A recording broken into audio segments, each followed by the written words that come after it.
Lesson 7. The Rebel Poet. Let's read. Pritam is a student of class 5. Pritam পঞ্চম শ্রেণীর ছাত্র। He returns home from school all excited. সে একদিন school থেকে বাড়ি ফেরে ভীষণ উত্তেজিত হয়ে। He finds his father reading a newspaper. এবং সে দেখতে পায় যে তার বাবা নিউজ পেপার পড়ছে। প্রীতম বলছে, Father, guess what happened today? বাবা বলো তো আজকে কি হয়েছে? Father, what dear? কি হয়েছে? Pritam, Our teacher has asked us to sing a patriotic song on the Republic Day. আমাদের টিচার প্রজাতন্ত্র দিবসের দিন আমাদেরকে বলেছেন একটি দেশাত্মবোধক গান গাইতে। Father, which song are you going to sing, son? বাবা জিজ্ঞাসা করছে যে আচ্ছা তাহলে কোন গানটা তুই গাইবি বা তোমরা গাইতে চলেছ? Pritam, ma'am suggested that we should sing কারারই লৌহ কপাট। ম্যাডাম আমাদের সাজেস্ট করেছেন কারারই লৌহ কপাট এই গানটা আমাদের গাওয়া উচিত। Father, do you know who has written the song? Pritam, আচ্ছা প্রীতম তুই কি জানিস এই গানটা কে লিখেছেন? প্রীতম, নো ফাদার, না বাবা আমি তো জানি না। Father, he is our great poet Kazi Nazrul Islam, the author of the famous poem বিদ্রোহী। তিনি হচ্ছেন আমাদের মহান কবি কাজী নজরুল ইসলাম। তার বিখ্যাত কবিতা কোনটা? বিদ্রোহী, অর্থাৎ এই বিখ্যাত কবিতা বিদ্রোহীর লেখক। Pritam, will you tell me more about him? তুমি কি তার সম্পর্কে আমাকে আরো কিছু বলবে? Father, he was born at a time when India was under the British rule. তিনি এমন একটা সময়ে জন্মগ্রহণ করেছিলেন যখন ভারত ব্রিটিশ শাসনের অধীনে ছিল। Through his writings, he inspired the Indian youth to boldly fight for freedom. তিনি তার লেখার মাধ্যমে ভারতের যুব সমাজকে প্রেরণা দিয়েছিলেন সাহসের সঙ্গে স্বাধীনতার জন্য লড়াই করতে। Pritam, when was he born, father? আচ্ছা বাবা তিনি কখন জন্মগ্রহণ করেছিলেন বা কবে জন্মগ্রহণ করেছিলেন? Father, he was born on 24th May 1899 in the village of Churulia. তিনি 1899 খ্রিস্টাব্দের 24শে মে চুরুলিয়া নামক একটি গ্রামে জন্মগ্রহণ করেছিলেন। This was near Asansol in the Burdwan district of undivided Bengal. আর এই গ্রামটি অবিভক্ত বাংলার বর্ধমান জেলার আসানসোলের কাছে। As a child, he was attracted to folk theatre. ছেলেবেলায় তিনি লোকনাট্যের প্রতি ভীষণ আকৃষ্ট হয়েছিলেন and later wrote many folk plays like Datakarna and কবি কালিদাস। এবং পরবর্তীকালে তিনি অনেক লোকনাট্য লিখেছিলেন যেরকম দাতাকর্ণ এবং কবি Kalidas. Pritam, that is interesting, দারুণ ব্যাপার তো। Father, in 1910 Nazrul met the revolutionary নিবারণ চন্দ্র ঘটক, who was his teacher. 1910 খ্রিস্টাব্দে নজরুলের দেখা হয়েছিল বিপ্লবী বা বিদ্রোহী নিবারণ চন্দ্র ঘটকের সঙ্গে, যিনি ছিলেন তার শিক্ষক। অর্থাৎ নিবারণ চন্দ্র ঘটক ছিলেন নজরুল ইসলামের শিক্ষক। The poet Kumud Ranjan Mallick was the headmaster of the school Nazrul joined next. এবং কবি কুমুদ রঞ্জন মল্লিক ছিলেন সেই স্কুলের প্রধান শিক্ষক যে স্কুলে পরবর্তীকালে নজরুল ভর্তি হয়েছিলেন। Uncle Rahim enters the room. ঠিক সেই সময় ঘরে ঢুকছেন আঙ্কেল রহিম বা রহিম কাকা। হি জয়েন্স ইন দ্য কনভারসেশন। তো এই যে বাবা আর ছেলের মধ্যে যে কথাবার্তাটা হচ্ছিল, আঙ্কেল রহিম তখন সেই কথাবার্তায় যোগ দিলেন। প্রীতম বলছে, did Kumud Ranjan inspire him to write poems? আচ্ছা এই কুমুদ রঞ্জন কি তাকে অর্থাৎ কাজী নজরুল ইসলামকে কবিতা লেখার জন্য প্রেরণা দিয়েছিলেন? ফাদার, ইয়েস, হ্যাঁ অবশ্যই। But Nazrul was also influenced by Rabindranath and the Persian poets like Hafiz and Khayyam.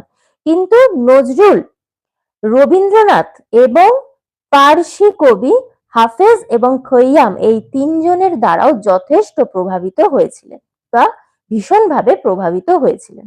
এবার আঙ্কেল রহিম বলছেন, Did you know that Nazrul joined the army under the British? আচ্ছা তুমি কি জানো যে নজরুল ব্রিটিশ সরকারের অধীনে সেনাবাহিনীতে যোগ দিয়েছিলেন? He was in the 49th Bengal Regiment. তিনি 49th Bengal রেজিমেন্টে একজন সৈন্য ছিলেন। After the First World War, the regiment was disbanded in 1920. প্রথম বিশ্বযুদ্ধের পর 1920 সাল নাগাদ এই রেজিমেন্টটিকে বন্ধ করে দেওয়া হয়েছিল। So he came to Calcutta, আর সেজন্যই তিনি কলকাতায় ফিরে এসেছিলেন। Father, At that time, Indians had risen against the British rule. আর ঠিক সেই সময় সমস্ত ভারতীয়রা ব্রিটিশ শাসনের বিরুদ্ধে প্রতিবাদে গর্জে উঠেছিল। Nazrul protested against the cruelty of the British in his own way. নজরুলও প্রতিবাদ করছিলেন ব্রিটিশদের যে নিষ্ঠুরতা তার বিরুদ্ধে, এবং সেটা তিনি করছিলেন নিজের মতো করে, নিজের পদ্ধতিতে। In fact, he also started writing poems, essays, and songs to voice his protest. আর সত্যি কথা বলতে কি, তিনি কবিতা, প্রবন্ধ, গান বিভিন্ন রকম এরকম লিখতে তিনি শুরু করলেন। কি হিসাবে? না তার প্রতিবাদের ভাষা হিসাবে, অর্থাৎ এইগুলোর মধ্যে দিয়ে তিনি প্রতিবাদ করতে থাকলেন। He is the rebel poet of India. তিনি ভারতের বিদ্রোহী কবি। Pritam, I hardly knew as much. আমি তো এত কিছু জানতামই না। Father, You should read his poems like কান্ডারি হুঁশিয়ার, খেয়াপাড়ের তরণী, and also listen to his songs. তোমার উচিত তার কবিতাগুলো, যেরকম কান্ডারি হুঁশিয়ার, খেয়াপাড়ের তরণী, এবং তিনি যে গানগুলো লিখেছিলেন, এগুলো কবিতাগুলো তোমার পড়া উচিত এবং তার লেখা গানগুলো অবশ্যই তোমার শোনা উচিত। The British were afraid that Nojrul's writings could instigate the Indian freedom fighters. British সরকার ভয় পেয়েছিল যে নজরুলের লেখাগুলো হয়তো ভারতীয় যে স্বাধীনতা সংগ্রামী তাদেরকে আরো বেশি করে প্ররোচনা দেবে, অর্থাৎ এই ব্রিটিশদের বিরুদ্ধে যাওয়ার জন্য। Pritam, what did the British do? আচ্ছা তখন ব্রিটিশরা কি করলো? Uncle Rahim, the British grew perturbed. British তখন চিন্তিত হয়ে পড়ল। Father, in 1922 Nazrul started a magazine Dhumketu, where he published আনন্দময়ীর আগমনে আ পোয়েম। 1922 সাল নাগাদ নজরুল ধূমকেতু নামের একটি পত্রিকা প্রকাশ করতে শুরু করলেন, যেখানে তিনি, অর্থাৎ এই পত্রিকাতে তিনি আনন্দময়ীর আগমনে এই নামের একটি কবিতা ছেপেছিলেন। Uncle Rahim, the British raided the office of Dhumketu. British তখন কি করলো? এই ধূমকেতুর অফিসে হঠাৎ করে রেড করলো বা হানা দিল। The poet was arrested from Comilla, এবং কুমিল্লা থেকে কবিকে গ্রেপ্তার করা হলো। Pritam, what happened then? আচ্ছা তারপর কি হলো? Father, he was transferred to the Hooghly jail and there he began fasting. তারপর তাকে হুগলি জেলে স্থানান্তরিত করা হলো এবং সেখানে তিনি অনশন শুরু করলেন। It was his way of protesting against the torture of the British. এইভাবেই তিনি ব্রিটিশের যে অত্যাচার তার বিরুদ্ধে তিনি এইভাবেই প্রতিবাদ করছিলেন।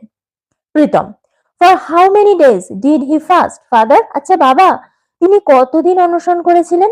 Father, He fasted for more than a month. তিনি এক মাসেরও বেশি সময় অনশন করেছিলেন। In December 1923, he was released from jail.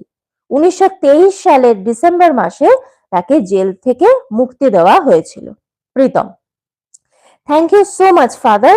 Now I'll be able to sing কারার ওই লৌহ কপাট with zeal and passion. এইবার প্রীতম তো খুব খুশি, বলছে বাবা তোমাকে অনেক ধন্যবাদ, এখন আমি কারার ওই লৌহ কপাট এই গানটা অত্যন্ত উদ্দীপনা এবং আবেগের সঙ্গে গাইতে পারবো।